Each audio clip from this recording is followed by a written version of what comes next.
થઈ ગયું છે ઉના કાંડ પછી કોઈ મોટું કાંડ હોય તો એ ગોંડલ કાંડ છે કે પૂરી માનવ જાતિને શરમ આવે. મારા દીકરાને લઈ ગયા અને નગ્ન હાલતમાં માર્યો અને વિડિયા બનાવ્યા એને બંદૂક ભરાવી અને મારીને પાછો જુનાગઢ છોડી ગયા. જ્યારે અમે હિન્દુ ધર્મમાંથી આવતા હોય તો અમને મંદિરોમાં ઘરમાં દેવામાં આવતા નથી. અમે કોઈ પાનની દુકાને કે સોડાની દુકાને સોડા પીવા જઈએ તો અમને એ સોડા ગ્લાસમાં આપવામાં આવતી નથી.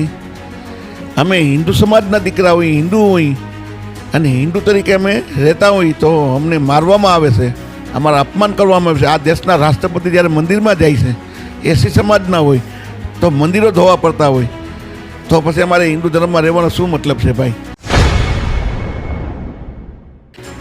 દલિત કીધા ભેગું ને એનો ઈગો હટ થયો કે દલિત સમાજના દીકરાએ અમારી ગાડી રોકી અને એ જઈ ગોંડલ એના ફાધરે વાત કરે છે. એના ફાધરને વાત કરીને એમ કીધું કે પપ્પા, અમારે જુનાગઢમાં એક દલિત સમાજના છોકરાને ઝઘડો થઈ ગયો ને અમારી ગાડી રોડ ઉપર રોકી હતી. એટલે જયરાજસિંહે એના દીકરાને એવું કીધું કોઈ દલિત સમાજનો દીકરો આપણી ગાડી રોકે, એ ચલાવી ના લેવામાં આવે, એને ઉપાડીને અહીંયા લઈ આવો. ઘર સુધી જઈ અને છોકરાઓને મારવા લીધો અને સામાન્ય બોલાચાલી થઈ તો મને એક વ્યક્તિ આવીને કહી ગયા કે તમારા દીકરાને ઝઘડો થઈ ગયો છે. ત્યારે ગોંડલ ગણેશને હું ઓળખી ગયો કે આ તો જયરાજસિંહ બાપુનો દીકરો છે. એટલે મને એવું હતું કે આ કોઈ આબરૂદારનો દીકરો છે એટલે આની આબરૂ નથી કાઢવી. એટલે ગણેશ ગોંડલને મેં કીધું કે ભાઈ આ તમારું ગોંડલ નથી, આ જુનાગઢ છે, તમે પ્રેમથી જતા રહ્યો. નમસ્કાર, ન્યૂઝ ફોર ઇન્ડિયામાં સ્વાગત છે આપનું. ગોંડલની જો વાત કરીએ તો રાજુ સોલંકી એક એવા વ્યક્તિ છે જેમની સાથે અને જેમના પરિવાર ઉપર અત્યાચાર કરવામાં આવ્યા છે. તેના પછી તે પોલીસ સ્ટેશન જાય છે, તેમની ફરિયાદ સાંભળવામાં નથી આવતી. ક્યાંક ને ક્યાંક થોડાક દિવસો પછી જુનાગઢ પોલીસ તેમની ફરિયાદ લે છે. તે પણ તેમનો આભાર માને છે કે જુનાગઢ પોલીસનો અમે આભાર માનીએ છીએ કે અમારી ફરિયાદ લેવામાં આવી. પરંતુ હાલ આખો મામલો જે છે ન્યાયપાલિકામાં ચાલી રહ્યો છે. અમદાવાદમાં આજે હાઈકોર્ટ ખાતે રાજુ સોલંકી આવ્યા, ત્યાં સીધા અમે તેમનાથી વાત કરીશું શું છે આખી હકીકત અને એ ઘટના પછી તેમને કેટલો સરકાર તરફથી પ્રતિસાદ મળ્યો છે અને પોલીસ તરફથી તેમને આશ્વાસન આપવામાં આવ્યા છે. સીધા જ અમે રાજુ સોલંકીથી વાત કરી. અમે નામદાર હાઈકોર્ટમાં 16 તારીખમાં આવ્યા છે અને અમારો 119મો વારો હતો. એટલે 86 કેસ સુધી ટ્રાયલ ચાલી છે અને અમને મુદત આપવામાં આવી છે 7/8/24. જ્યારે આ બનાવ થયો, સામાન્ય વાત હતી. મારો દીકરાનો દીકરો બાઇક લઈને જતા હતા ત્યારે આ ગણેશ ગોંડલ અને એની ગુંડા ટોળકી છોકરાને ઠોકર લાગી જતો. છોકરાએ કીધું કે ભાઈ ગાડી તમે જોઈને હલાવો. એટલી જ વાત કહેતા એ લોકો એની પાછળ જે ઘર સુધી ગયા. ઘર સુધી જઈ અને છોકરાઓને મારવા લીધો અને સામાન્ય બોલાચાલી થઈ તો મને એક વ્યક્તિ આવીને કહી ગયા કે તમારા દીકરાને ઝઘડો થઈ ગયો છે. એટલે હું ત્યાં ગયો. ત્યારે ગોંડલ ગણેશને હું ઓળખી ગયો કે આ તો જયરાજસિંહ બાપુનો દીકરો છે. એટલે મને એવું હતું કે આ કોઈ આબરૂદારનો દીકરો છે એટલે આની આબરૂ નથી કાઢવી. એટલે ગણેશ ગોંડલને મેં કીધું કે ભાઈ આ તમારું ગોંડલ નથી, આ જુનાગઢ છે, તમે પ્રેમથી જતા રહ્યો. આ સામાન્ય બોલાચાલી છે, કોઈ લાંબી વાત નથી. ત્યાર પછી એને જુનાગઢ સુપનાથ ચોકમાં જઈ અને અમારે એક સિકંદર બાપુ છે જે બુટલેગર છે, હિસ્ટ્રી ટીચર છે, એને જઈને વાત કરી. દાતા રોડ ઉપર અમારે ઝઘડો થઈ ગયો છે ને આ ભાઈ જે છે રાજુભાઈ સોલંકી એ કોણ છે? તો સિકંદર બાપુએ એને કીધું કે આ તો દલિત છે. દલિત કીધા ભેગું ને એનો ઈગો હટ થયો કે દલિત સમાજના દીકરાએ અમારી ગાડી રોકી અને એ જઈ ગોંડલ એના ફાધરે વાત કરે છે. અને ફાધરને વાત કરીને એમ કીધું કે પપ્પા, અમારે જુનાગઢમાં એક દલિત સમાજના છોકરાને ઝઘડો થઈ ગયો ને અમારી ગાડી રોડ ઉપર રોકી હતી. એટલે જયરાજસિંહે એના દીકરાને એવું કીધું કોઈ દલિત સમાજનો દીકરો આપણી ગાડી રોકે, એ ચલાવી ના લેવામાં આવે, એને ઉપાડીને અહીંયા લઈ આવો. ત્યારે મેં 3 દિવસ પહેલાં એક અરજી કરી છે આઈજી સાહેબને અને આઈઓસીને સંબોધીને કે આમાં 120B હેઠળ જયરાજસિંહની પણ ધરપકડ કરવામાં આવે. કે જયરાજસિંહના માણસો એને પૂછ્યા વગર કોઈ પણ કામ કરવું હોય તો જયરાજસિંહને પૂછે છે. અવડું મોટું જે કાંડ થઈ ગયું છે ઉના કાંડ પછી કોઈ મોટું કાંડ હોય તો એ ગોંડલ કાંડ છે. પૂરી માનવ જાતિને શરમસાર કરે એવો આ બનાવ છે.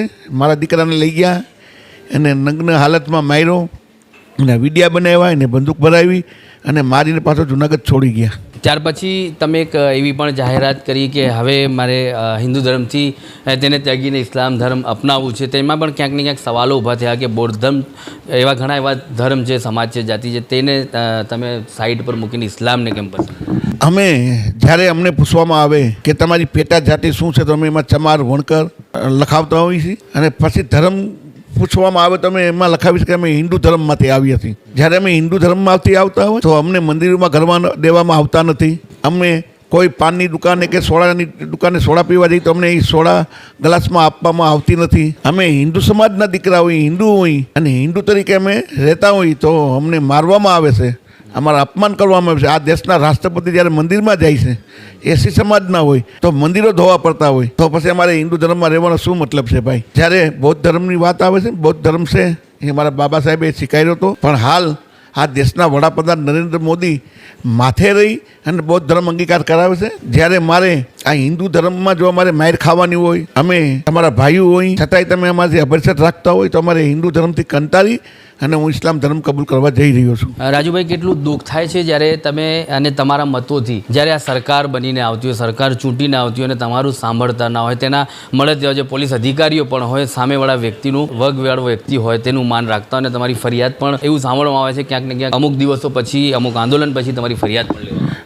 ફરિયાદ અમારી તો 12 કલાક મને હેરાન કર્યો છે. 12 કલાક પછી મારી ફરિયાદ લેવામાં આવી છે. ફરિયાદ લેવાનું કારણ એટલું જ કે આ જે ગણેશ ગોંડલ છે એના બાપા પૂર્વ ધારાસભ્ય છે અને માં વર્તમાન ધારાસભ્ય છે અને ભારતીય જનતા પાર્ટીના ધારાસભ્ય છે. જ્યારે આ ગુજરાતમાં છેલ્લા 25 વર્ષથી ભાજપની સરકાર હોય, ભારતીય જનતા પાર્ટીની, ઓછામાં ઓછા એસી અને એસટી સમાજ ઉપર 5000 અત્યાચાર થયા છે અને ક્યાંક ને ક્યાંક ભારતીય જનતા પાર્ટીના લોકો જ અત્યાચાર કરે છે. અને ભારતીય જનતા પાર્ટીના ધારાસભ્ય હોય તો ભારતીય જનતા પાર્ટીના ધારાસભ્યની ફરજ એવી હોય છે કે લોકોનું રક્ષણ કરવું જોઈએ, એને મારવા કૂટવા ના જોઈએ. અને ક્યાંક ને ક્યાંક ભારતીય જનતા પાર્ટીના લોકોની બેદરકારી છે.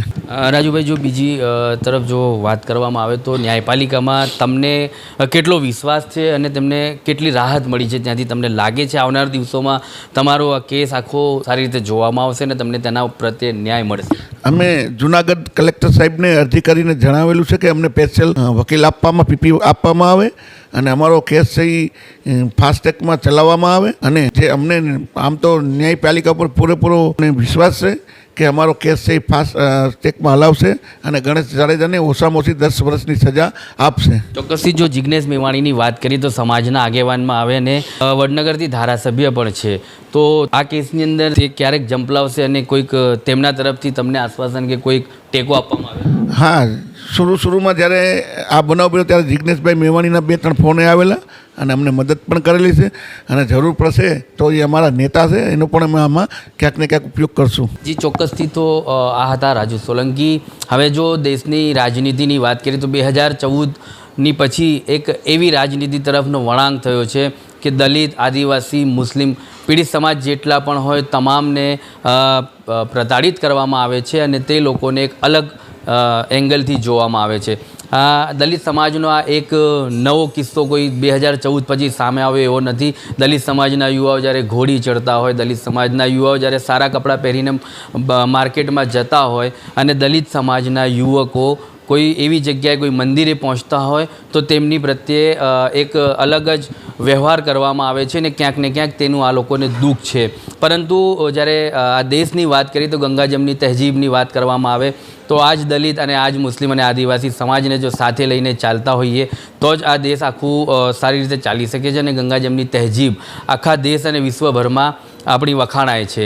અને આવા જ સમયે જ્યારે ભારતીય જનતા પાર્ટીના ધારાસભ્ય હોય અને તેમના જ પુત્રો હોય ભારતીય જનતા પાર્ટીથી તે લોકો તરફથી જો આવો વ્યવહાર કરવામાં આવતો તો ક્યાંક ને ક્યાંક જનતા પરેશાન થઈ રહી છે. અને આવનાર દિવસોમાં હવે જોવાનું રહેશે ભારતીય જનતા પાર્ટીને કે 2024નો રિઝલ્ટ તો તેમણે જોઈ લીધો છે, પરંતુ આવી જ નીતિ જો એમને અપનાવી પડતી હોય તો હવે જે ભારતીય જનતા પાર્ટીનો કમલ છે તે ઉખાડીને આ જનતા ફેંકી દેશે અને કોઈક બીજો વિકલ્પ આ ભારતીય જનતા પાર્ટીને મૂકીને બીજો વિકલ્પ અપનાવશે તેવું અહીંયા જણાવી રહ્યું છે. પરંતુ આવનારા દિવસોમાં જોવાનું રહ્યું કે રાજુ સોલંકીને ક્યારે ન્યાય મળશે. તેમને ન્યાયપાલિકાથી તો ઘણી ઉમ્મીદો છે, પરંતુ ક્યારે તેમને ન્યાય મળશે